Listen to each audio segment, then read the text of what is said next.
We are back, week 5 of the Under the Hood series we're doing, and we're talking about core values. And this week, on Sunday, we covered the process. And so we already have a video up dealing with the process in marriage. And so now we want to specifically talk about kids. And it's a challenging thing sometimes, raising kids, actually all the time. But why don't you read again First Thessalonians there? Okay, 1 Thessalonians 5:14.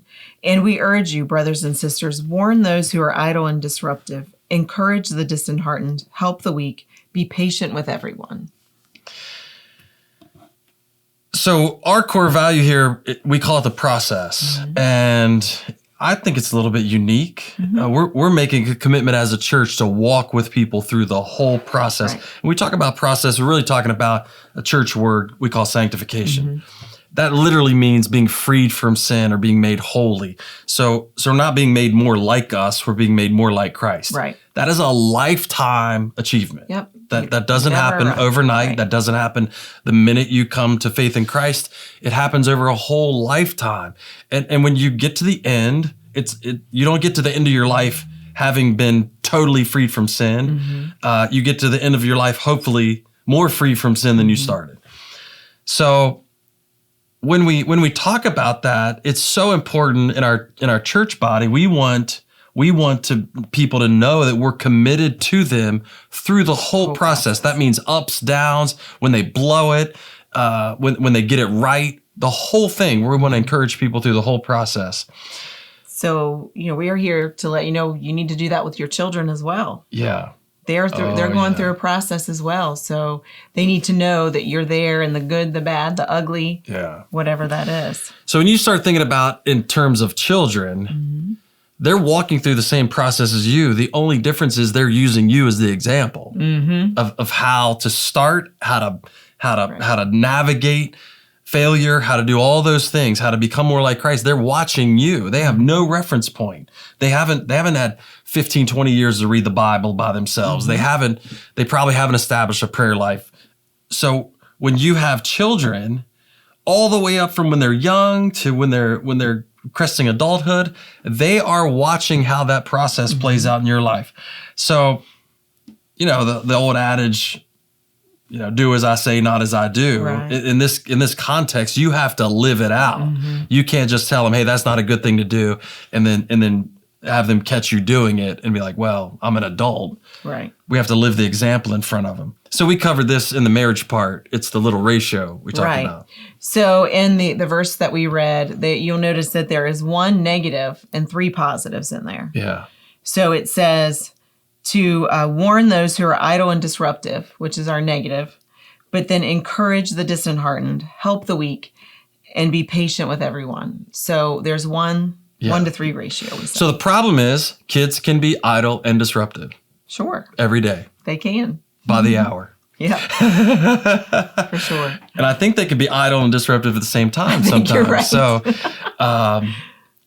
So look, when our kids were little, I remember it just felt like you were always correcting. I can remember going camping with some friends. I was thinking the same thing. And they would say, well, we know the Joneses are up because Chris is telling Carter to stop it. You hear Carter, stop it. Carter, stop it. So we have a tendency as parents to just kind of land on the correction part. Yeah. I need to tell them what not to do, that you don't do that. That's not who we are. Yep. But remember that ratio is the same with kids. If it's more important, I think, with kids, where, yes, there's going to be plenty of moments for correction, but this verse is written, we need to warn, sure, but then we need to encourage and help and be patient. Right. Think of it this way. If you start that when they're 18 or 20, they've already formed habits. Yeah. You're kind of helping to mold some of their habits as well. So if you're encouraging things, that's what they want to hear from you. They want to hear the positive and what you value. They want to make you proud. Yeah. So if you're doing those 3 things, if you're encouraging, being patient, you're more likely that it's more likely that they're going to follow that path. So if you have toddlers right now, you probably all that you feel like you're doing is correcting. Get out of the cabinet. Stop doing that. Stop doing that. And then if you've got teenagers, you're probably thinking the same thing. Yeah. Like you're losing your mind. But we want to say something that we applied to marriage that applies to kids in a huge way. Right. And that is encouraging them. Yeah. So just because you encourage them in one area doesn't mean that you're condoning everything else that they're doing. Yeah. So remember that. I mean, they need to hear that positive, even though it seems like there's a long list of negatives. They need to hear the positive. They need to hear why you're proud. Be specific with that. Yeah, pick something about their process you can be proud of and tell them that. Man, you know what? If all they hear is you didn't measure up, you didn't measure up, you didn't measure up, then that's going to be their personality when they're older. Right. So make sure you lean in and look. This might be a shock to you, but your kid is never going to be perfect. It's just not. It's not feasible. You're not either. That's true. That was That's good. Yeah. So find something to be proud of. And I'm going to tell you this, it shouldn't be that hard. Find something to be proud of. And then just land on it and encourage them in it. Right. There's going to be plenty of time to warn them about everything else, but landing on something that you're proud of and reinforcing that over and over again gives them hope that they can continue in on the process. So pick something to be in the process to be proud of, encourage, help, be patient with kids. They are learning on the go. So here's something that hit me probably 5 years ago. And that's adults can easily compare sin with kids. And it sounds sort of like this. I would have never done that when I was your age. And I started thinking, well, I didn't do I might not have done what they did, but I didn't have the opportunity to do what they did. There was no internet when I was a kid. There wasn't cell phones when I was a kid. Television in itself looks totally different. Totally different. We barely had a TV when I was a kid. Right. And so this idea that I'm more holy because, I wouldn't have done that. It could mean that I just didn't have the same opportunity to sin as they do. I sinned when I was a kid. Trust me. It just looked different. And so sometimes as parents, we can have this sort of holier than thou. Well, I don't struggle with what you struggle with. That's ridiculous. I encourage you to stay away from that at all costs. Whatever you do, don't compare your sin to your kid's sin and make it look like you're better. Or one of your children's sin to another child. That's another comparison huge. You want to avoid, where your sister never, or your brother never, or they always.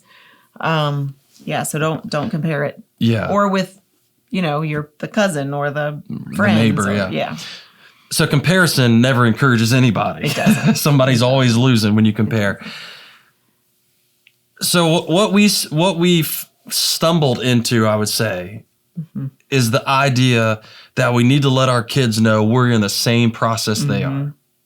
We may be a little further down the road, but we're in the same process. We had to walk through the same things they walked through, the same decision making, the same casting off of sin.